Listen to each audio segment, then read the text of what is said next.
Can the US president broker peace between Ukraine and Russia? I ask this because Trump has been urging an immediate halt to the war in Ukraine, but his Monday call with Russian President Vladimir Putin led to anything but that. Instead of pushing Russia for a ceasefire, Trump, it seems, has backed away from new sanctions and accepted Putin's proposal for months-long negotiations. A move that has alarmed Ukraine and frustrated European allies, according to reports. Putin proposed that both the sides should draft a memorandum of peace terms before agreeing to stop fighting, delaying any potential truce. Kremlin spokesperson Dmitry Peskov has said that there is no time frame and can be none since the drafts will take time. Ukraine's President Vladimir Zelensky hit back and warned that Russia is just buying time to regroup. The reactions are not surprising.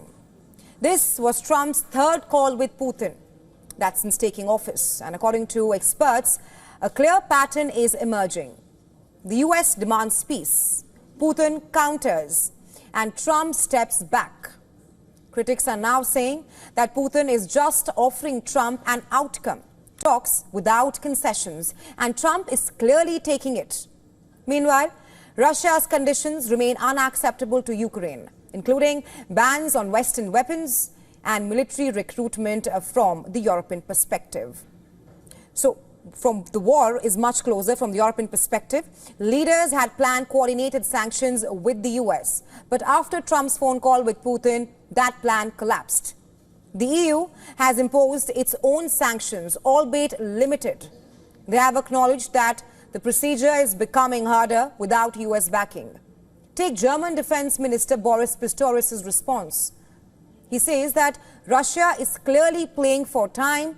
He says that EU might tighten the sanctions screw and there must be consequences.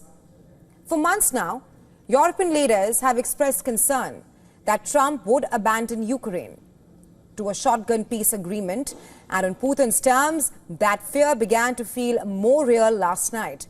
That's when the US president signaled that he was done trying to broker a deal between Russia and Ukraine and putting pressure on Moscow.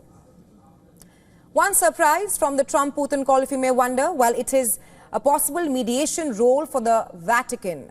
After the call with Putin, Trump suggested that ceasefire talks between Moscow and Kyiv should take place in the Vatican, hosted by Pope Leo XIV.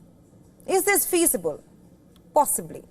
But if it happens, it would be a high-profile and potentially risky first act of international diplomacy for the American-born Pope especially.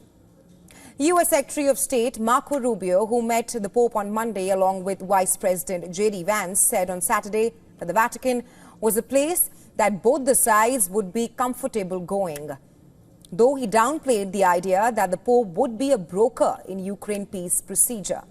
Last week, Pope Leo XIV vowed to make every effort to help end the war in Ukraine and conflicts elsewhere in the world.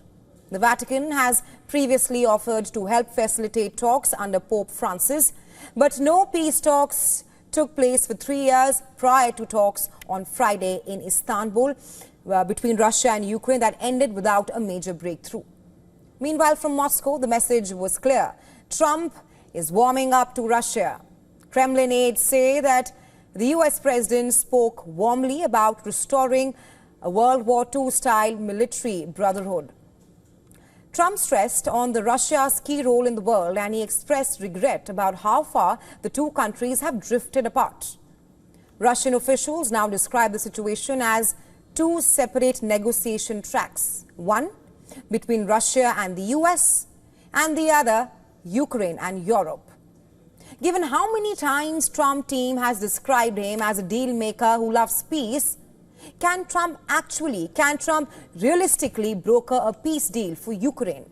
That we'll have to wait and watch.